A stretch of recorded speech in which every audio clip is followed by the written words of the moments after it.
আমার আব্বা যখন 2015 সালে ইন্তেকাল করে তখন আমরা 25 জন, আমার আব্বা তখন ইন্তেকাল করে নাই, ঘরের মধ্যে বিছানায় শোয়া।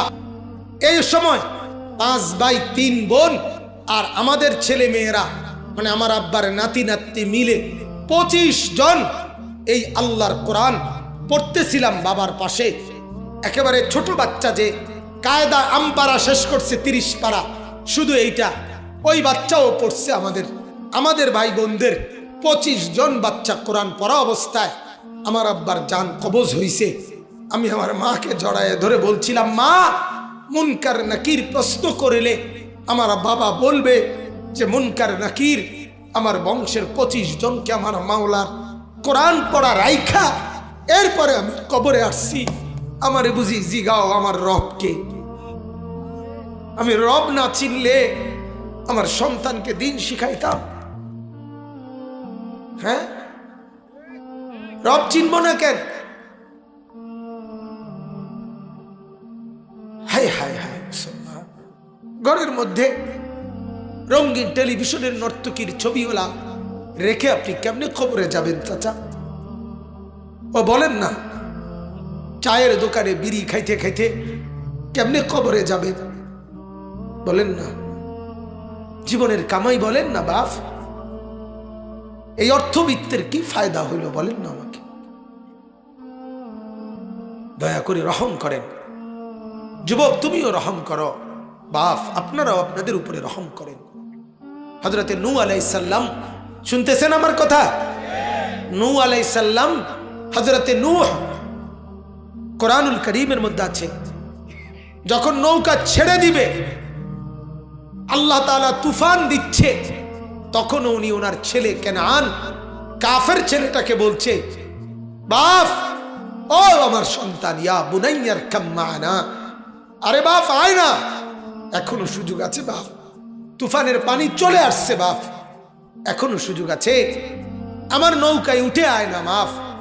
ছেলেটা বলছে, না, আমি তোমার নৌকায় উঠবো না, সাআবি ইলা জাবালিন ইয়াসিমুনি মিনাল মা, আমি ওই উঁচা পাহাড়ের গিয়ে আশ্রয় নেব, ওই পাহাড় আমাকে তোমার ক্ষুধার পানির থেকে বাঁচাবে, এত উপরে পানি যাবে না।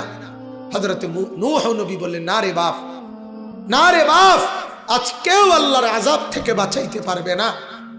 এভাবে টানাটানি কোরআনে আছে, বাপ টানতেছে, নৌকায় উঠাইতে ইমান পড়াইয়া, ছেলে ইমান আনেও না, ওঠেও না, টানাটানির মধ্যে আল্লাহ তাআলা বলেন, ওয়া হালা বাইনাহুমাল মাউজু ফাকানা মিনাল মুগরাকিন, একটা জোরে পানির ঢেউ আসছে, এক ঢেউয়ে বাবার সন্তানকে চিরতরে আলাদা করে দিছে, সন্তান ডুবে গেছে। আল্লাহ পাক শিখাইছে, দেখো, এক বাবা তার সন্তানকে শেষ মুহূর্ত পর্যন্ত ঈমানের দিকে আনতে চেষ্টা করছে, এটা বাবার জিম্মাদারি, এটা বাবার কি? আমার ছেলে নামাজ পড়ে না হুজুর, আমি কিটা করতাম? না, আপনি বইয়া বইয়া চা দোয়ানে পান খান আর বিড়ি খান, এটা আপনার বর্তমান কাম। যেহেতু আপনার ফুলা নামাজ পড়ে না, আপনি আর কিরবেন? আপনি বিড়ি খাবেন, আপনি বন খাইবেন। আপনার বউ এজন পর্দা করে না, আপনি অন কিরবেন? আপনি মানুষের বেডি চাইবেন। ও মা, তো আপনার বেডির এজন মানুষে চায়, তা আপনি কাজের বইয়ে থাকতেন। আপনি গিয়ে টেলিভিশন চান, সাধুয়ানে গপ মারেন, নিজের বিবির দিন নাই, ছেলে মেয়ের দিন নাই, উনি গিয়া পুরা গ্রামের মানুষের বদনাম করে বইয়া বইয়া চা দোকানে। এই বদভ্যাসের মানুষ আছে কিনা বলেন না?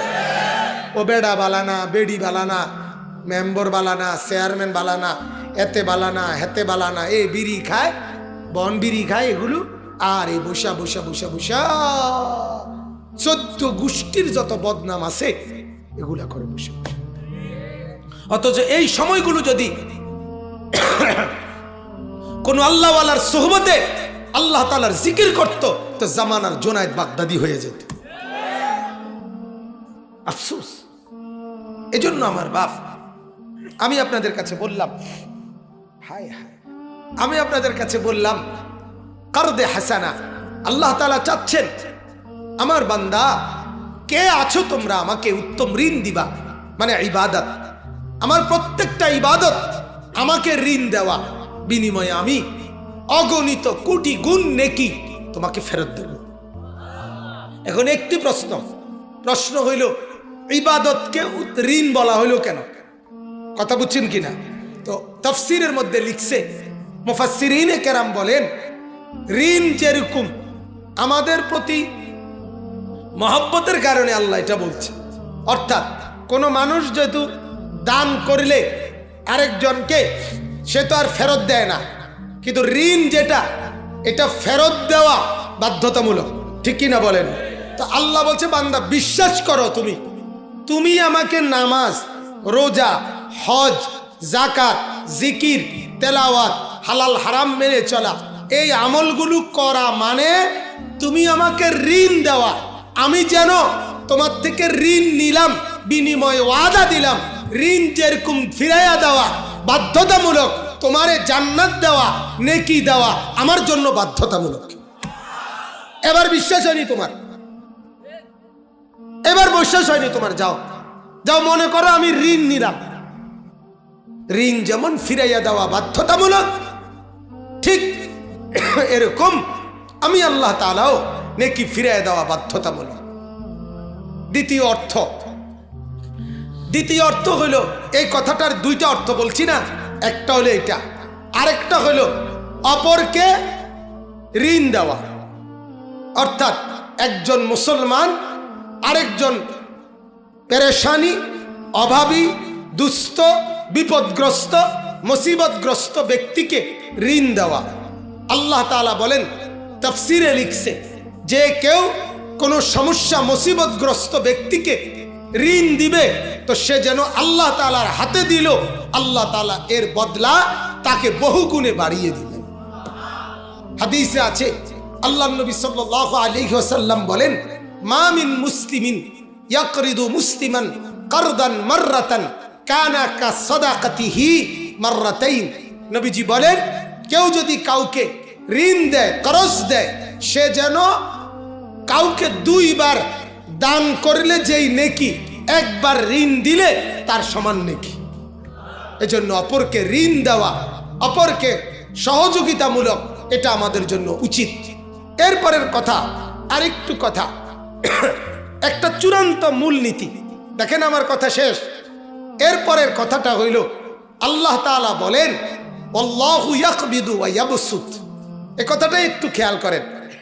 আমরা যারা টাকা পয়সা খরচ করি, হয় দান করি, ঋণ দেই, বাজার খরচ করি, বিভিন্ন রকমে, তো খরচ করিলে আমার কাছে মনে হয় এটা কমে গেছে। জমাইয়া রাখলে আমার কাছে মনে হয় আমি টাকাটা বাড়াইছি, মানে রাখছি, টাকা বাড়ছে। আল্লাহ তাআলা এই শব্দে বলেন, ও বান্দা শোনো, বিশ্বাস করো, টাকা পয়সা উপার্জন আমি বাড়াই, আমি কমাই। বাড়াইতেও তুমি পারো না, কমাইতেও তুমি পারো না। তোমার যেটা লাভ হয় সেটা আমার ফয়সালা, তোমার যেটা খরচ হয় এটা আমারই ফয়সালা। 30,000 টাকা যে তোমার চিকিৎসায় গেছে, খরচ হয়েছে, এটা আমারই ফয়সালা। 50,000 টাকা যে তোমার লাভ হয়েছে, এটা আমারই ফয়সালা। তাইলে বাড়ায় কে, কমায় কে? অতএব দান করিলে, সাদাকা করিলে, ঋণ দিলে, আল্লাহর পথে ব্যয় করিলে, খোদার কসম ব্যয় করিলে কমে না। আপনারটা আপনি কমান না। আল্লাহ বলে, কমাইলেও আমি কমাই, বাড়াইলেও আমি বাড়াই। অতএব আমার জন্য দেও আয়ুরবিস সাদাকাত। আমি আল্লাহ তাআলা প্রতিটা সাদকা, প্রতিটা দান ওয়াদা দিলাম। কোরআনে আছে, এই সূরা বাকারার মধ্যে আছে, আমি আল্লাহ বাড়িয়ে দেব, বাড়িয়ে দেব, বাড়িয়ে দেব, বাড়িয়ে দেব। আল্লাহ তাআলা কমাবে না।